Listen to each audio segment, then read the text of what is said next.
Welcome to the Alain Guillot podcast, a podcast about life, leadership, and money matters. Our guest today is Professor Leidy Klotz. Professor Klotz teaches at the University of Virginia in the fields of engineering, architecture, and business. He's interested in climate change and systemic inequality, and he used to be a professional soccer player, or as we say in my country, Colombia, a professional football player. Today, we will talk about his latest book, Substrat, the Untapped Science of Less. Professor Klotz, thank you so much for being here with us today. Yeah, it's a pleasure to be here, Alain. Thanks for inviting me. It feels very strange to say professor to someone with such a baby face. Yeah, don't say professor, please. Leidy. Okay, Yeah. Leidy. Okay, so we will stick to Leidy. Thank you so much. Yeah. So, can you, before we get to the topic of your book, which is Substrat, I wonder if you could tell us a little bit about your background. What is it that you study? Why you feel inclined to these studies? And also tell us a little bit about your soccer career. Yeah. So, yeah, it all starts with soccer. I played, well, in the United States, we're fortunate as soccer players that the college, you can do college and play soccer. So you don't have to make this decision as a 15-year-old to forego education. And if you want to be serious about soccer. So I was able to play all the way growing up and through college. And then after college, I played for a couple of years in the second division, basically in the United States. I was making like $2,000 a month, which was great for a recent college graduate, but there wasn't a long-term prospects in the field. So I played for a couple of years, got to travel around, and then kind of fell back on my education, which I had majored in civil engineering, so basically building big structures and bridges and buildings as an undergraduate. And then did construction management for a while. While I was working, I realized that's when I started thinking seriously about how I wanted to, kind of make a positive impact in the world through my through my work. And so I decided to go back to graduate school. I thought that I would like doing research. I've always liked ideas and thinking about things and try to create new knowledge. And then I really love teaching. I mean, it's a privilege to be able to interact with eager, often young minds. So went back to graduate school, did my PhD in architectural engineering, and then started my first faculty position. And like you mentioned, Elaine, I'd always been kind of motivated by sustainability and climate change as an issue that I thought I could do something about. I mean, our built environment, so our buildings and our cities, contribute a massive amount to the energy we use and to global emissions, and they don't necessarily have to. So I was kind of working in that area, but also realizing that in a lot of these cases, the issue wasn't necessarily that there wasn't the technology to be able to do better, that a lot of the times it was kind of the mindsets that were holding us back. So, hey, we know how to do a net zero energy building with passive heating, and the technology doesn't really matter, but we know how to do it and we're not. And so that's when I started getting interested in the decision making that happens in design, and started to study that more, which kind of brings us to the current time and my latest book, Subtract, which is about why we kind of overlook this basic way to make things better, and not just in buildings and cities, but also in all aspects of our lives. So yeah, that's a brief history of me tied into the book, and starting with soccer as you requested. Okay, yeah, if I could stay just with soccer a little bit longer. Yeah. I mean, this is not a sport podcast, but this is the first time I ever speak to a professional soccer player. Can you tell me how serious or bad were injuries? I hear that soccer players suffer a lot of injuries, and I don't know how much of that was in your case.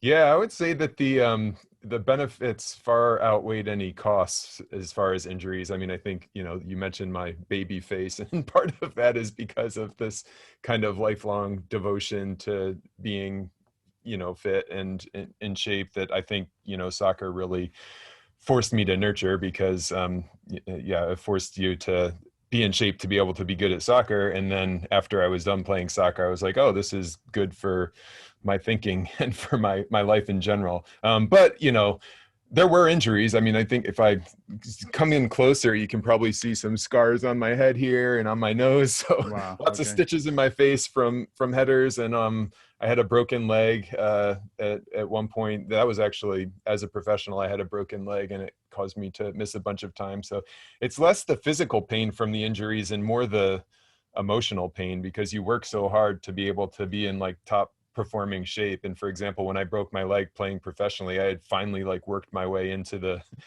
starting lineup, and then like 18 minutes into the game or something, very early, I just broke my leg in this really fluke way, something that has never happened before and has never happened since. And so it was more just the mental frustration. And then you're a professional soccer player who can't play soccer, which is like, Wow. which stinks. So yeah, but it's Oh, better than other sports, I think. Yeah. okay. Well, yeah, I have tons of other questions, but we leave that for later.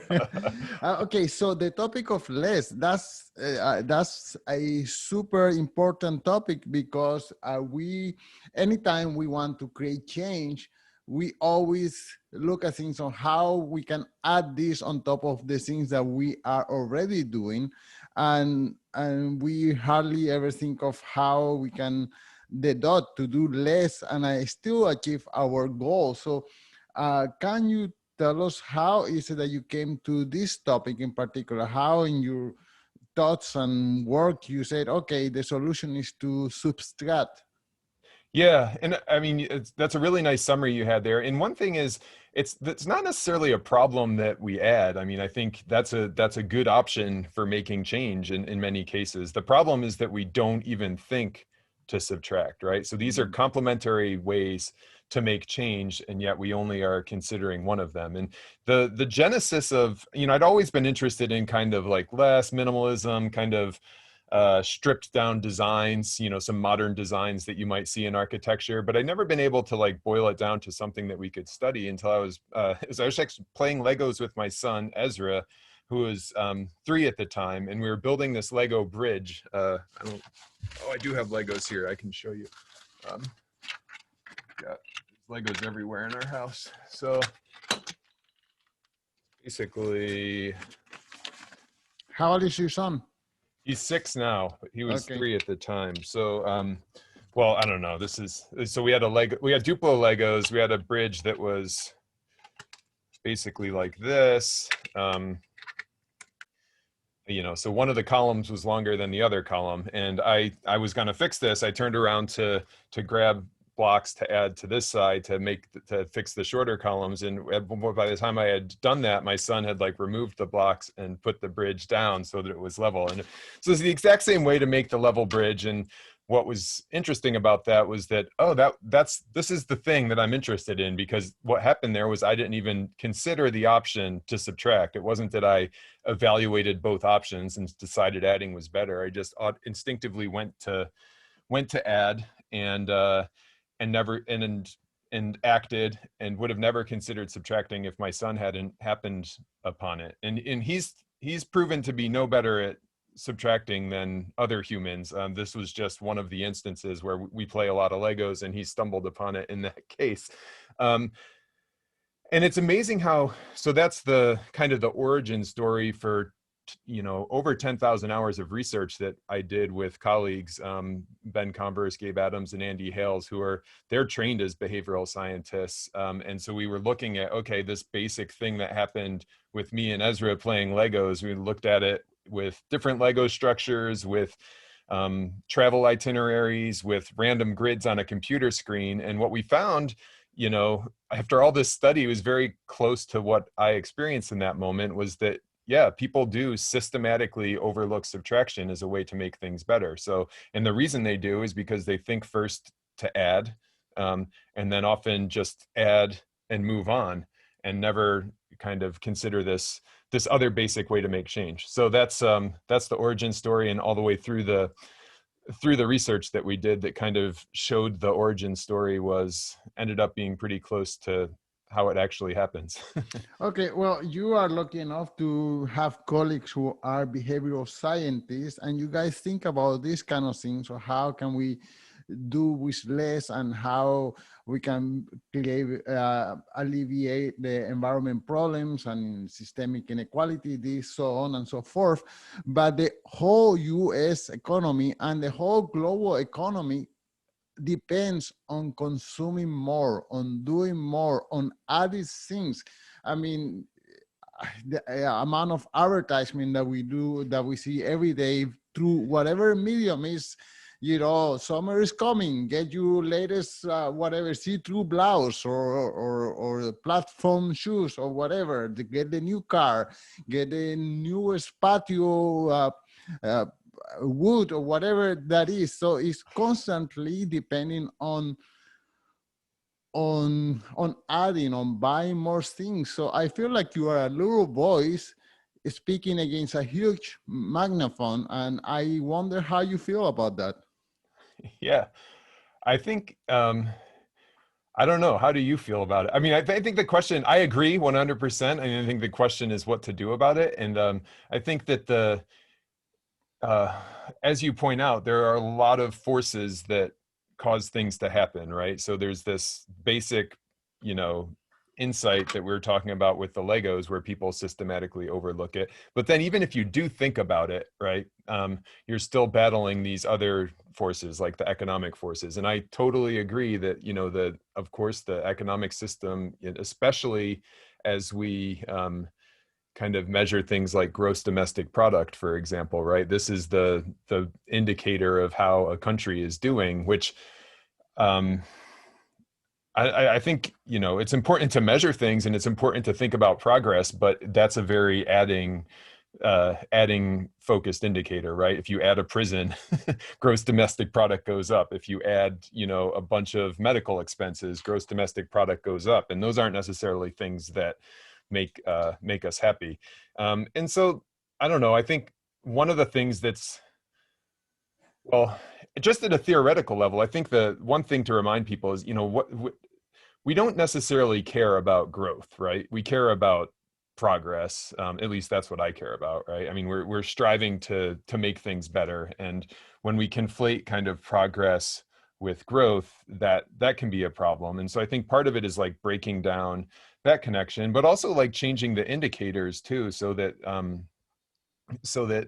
this other kinds of progress can be rewarded, right? So some of the same agencies that one of the stories I tell in the book is kind of this origin of economic more being the better way of doing things. And it was really after World War II, and there was more kind of focus on globalization, and having stronger connections between countries, and having this development where more people above the poverty line is going to lead to less conflict, and make a better world for more people. And I think for the most part that's happened, but some of the measures they put in place during that time, like the IMF and the United Nations, that's when we started to measure gross domestic product, and when you started to have countries like that weren't part of World War II being asked to measure gross domestic product to be able to tap into these sources of funding. But now some of those same agencies are,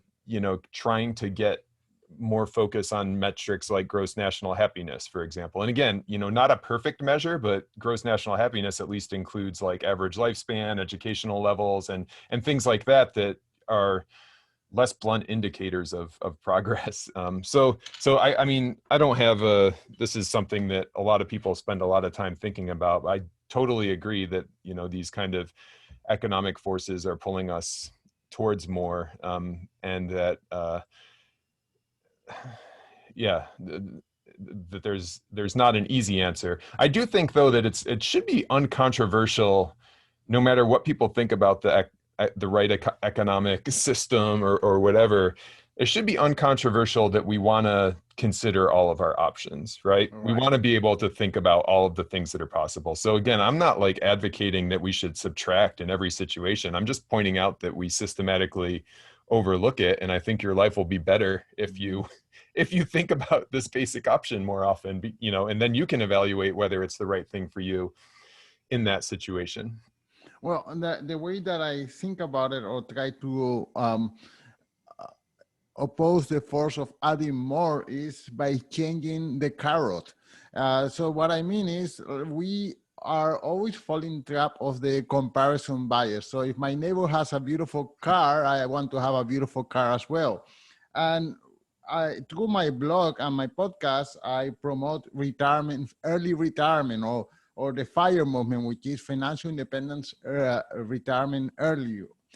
And we can only do that, or we can accelerate that by having less, instead of having the latest car, have an older car. Instead of having the huge house, have a smaller house. Because at the end of the day, if we get our freedom earlier, let's say if I retire 10 years earlier, I get the most precious thing, which is freedom to just do nothing or to do an activity that I prefer other than my regular job. So I try to focus on changing the carrot, changing the goal, so that people say, I don't have to constantly be a prey of advertisement. I can set my own goals that benefit me better than just consuming one more dollar.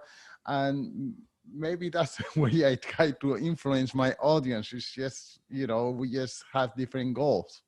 Yeah, that's really sound. I mean, when you think about one person we haven't talked about yet is Marie Kondo, and so Yeah. she's famous for her tidying, but one of the ways she's effective with that is she kind of paints this picture of what you're gonna have, right? So you're gonna have a tidy space. You're gonna have a super clean living room instead of so she's changing the goal from like one more thing to this tidy space, and you're changing the goal from like one more car to like early retirement. I think it's interesting on like a societal level. One of the things I found when I was researching on the book, because we do this adding in our time too, we gave people these studies of travel itineraries, and it was like 12 items, 12 or 14 items in Washington, D.C. in a single day.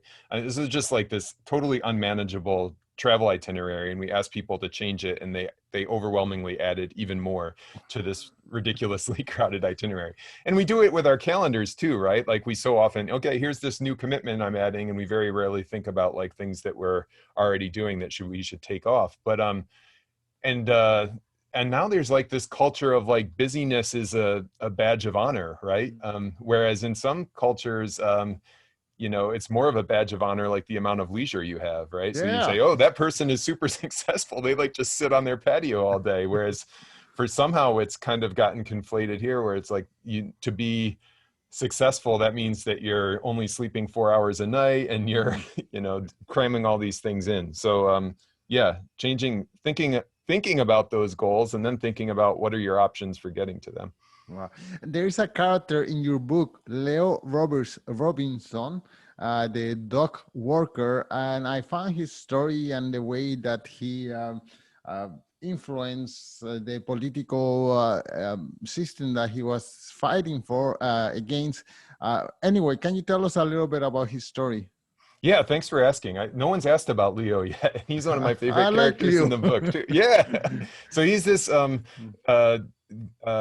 he's a dock worker in San Francisco or Oakland, and back in the kind of when was he, like 80s through 90s was when he was doing most of his activism. And the genesis of his activism is really interesting. He got asked a question about the Vietnam War by some of his dock worker friends, and he just didn't feel like he could offer an educated opinion because he didn't know enough. And he said he never wanted to feel like that again. He wanted to be educated on these global issues and then figure out how he could address them. So I mean, so he educated them on all these issues, became a leader in the dock workers union, and then he eventually kind of turned his attention to the apartheid system that was happening in South Africa at the time. And he realized that, how are we connected to apartheid South Africa? Well, we're like unloading the boats with the South African cargo. We have brothers and sisters in South Africa. He kind of made that framing. And then he helped organize this boycott of the cargo ships coming in from South Africa. So this ship, the Ned Lloyd Kimberley, docked, and they went in, unloaded all the stuff that wasn't from South Africa, and then just left the stuff from South Africa on the ship. And And then, of course, like a bunch of other people came from San Francisco and did protests around the stranded ship. And it just drew a lot of attention to this kind of interconnected system. It's like, hey, you think apartheid is this separate thing, but in fact, it's totally connected into this global economy. And what I like about Leo is that, you know, this is a person who, he doesn't have kind of power in a traditional sense. He wasn't, you know, the mayor of San Francisco, but through his job, he was able to create this change. And you know, so there's a subtractive element to not unloading the ship, but also like what ended up happening was that this was part of the spur for divesting from South Africa. And that's something that, you know, really was kind of the final nail in the coffin of the official apartheid system, which was in divestment. If people aren't familiar, I know this is an investing podcast, but yeah, if people aren't familiar, that's, you know, basically taking your money out of investments and things that you disagree with, right? So all the while while people are protesting against apartheid, you've got, you know, the state of California's university system has billions of dollars invested in companies that are operating in South Africa. And so once kind of attention got raised or attention got drawn to that issue, people started pulling their money out of South African investments. And as that economy shrunk, like the power of apartheid went away. So it was this subtractive thing. You know, you often think about, okay, we want to make this country more, you know, in the case of South Africa, make a more equitable country. So can we donate money to the freedom fighters, or can we like put money into these programs that are you know, advertising for more equity? But what about like subtracting the money that's invested in the bad part of the system? And it's the same. One of the things that I talk about in the book, it kind of comes full circle when we're talking about addressing climate change. And it's the same. There's a lot of ways to address climate change. We certainly need to do additive things too. But one subtractive thing is to divest from the companies that are the fossil fuel companies, right? And that's, you know, Desmond Tutu is a through line here. So he's involved in South African divestment during that time, but now has been a really big advocate for divesting from fossil fuels. So yeah, that's and Leo kind of helped spark that whole thing. When Mandela came to the United States after he was freed from jail, he spoke in this speech in the Oakland Coliseum, and he went out of his way in the speech. It's a really short speech, but one of the first groups he thanked were the dock workers, and he said that, you know, they felt like they had brothers and sisters in the United States. Well, and it happens to be a very efficient way to voice your concerns. I mean, it's boycotting. It's happening over and over with different industries nowadays. We boycott, let's say, the state of Georgia because it's having anti-democratic ways voting rules, and we boycott this other corporation. So I think that's why I thought that the Leo Robinson story was very apropos. Because it's a technique that people are using more and more nowadays. Yeah, and it gets to this fundamental thing about kind of removing in complex systems, when we're trying to change complex systems, whether it's climate change or whether it's, you know, a racist system or an inequitable system, you know, removing things is often the more powerful way to do it, right? I mean, because, you know, for the state of Georgia example, if we're just invest millions more dollars to kind of fight this, you still haven't removed the system's power, right? But if you pull the money out of this bad system, you have removed that power and kind of relieved some of the tension in the system. So it's overlooked, and it's arguably in these cases even more powerful than adding. Okay, so another example that you bring in your book, you bring the example of, I don't know how to pronounce her name, Sue Bierman. Yeah, you got it. It was the removal of this freeway in San Francisco, and only an earthquake was able to help her remove this freeway. But now we have COVID-19. COVID-19 have changed our life. So I wonder, how can we use this disruption in our everyday life to subtract things from our day-to-day activity, from our behaviors to our habit of buying more. I don't know, how do you see COVID-19 as a catalyst to subtract things from our life? Yeah, well, I mean, since you're in Canada, I wrote an op-ed for the Globe and Mail about this, but I think so. Your listeners can Google that. But I also, I'll offer my thoughts here because it's a great question. And so the story that you mentioned with Sue Bierman in San Francisco, they had this Embarcadero freeway that went along their waterfront, and it was this double-decker concrete freeway. And planners had long recognized, hey, the city would be better off without this highway. It's blocking this space. It's making it bad for people in the area. It's not actually helping that much with traffic. And it was ugly. And it was ugly, yeah. And they could never get rid of it until finally the earthquake hit in 1989, and it basically rendered the freeway unusable. So now the decision was not, hey, do we want to get rid of this thing that's working? It was, do we want to build this thing back that is already, not attractive and not functional? And even then, people still wanted to keep it because it was, just we like the way things are. But it did get removed with the help of Sue Bierman and some other people. So I think, if COVID-19 is our earthquake, I mean, I think it's like, think about the things that we've stopped during this time or that we've changed during this time. So the earthquake rendered the freeway unusable. And one of the things that showed people in San Francisco is, hey, we're still getting around the city just fine, right? It hasn't made traffic that much worse. So there is this kind of proof that, okay, this subtractive change that people have been considering might not be that bad. And so, I mean, with COVID-19, I mean, the freeway example is still kind of relevant. I mean, one of the big parts of the infrastructure plan in the United States anyway, that Biden has put forth is removal of some of these inner city freeways. And again, not saying every freeway needs to be removed, it's add and subtract here, but like considering removal of some of these freeways that are doing more harm than good, because a lot of the freeways are this kind of, disproportionately placed in economically poor neighborhoods, sometimes intentionally so. And removing them would actually do a lot more, would have a lot higher benefit than cost.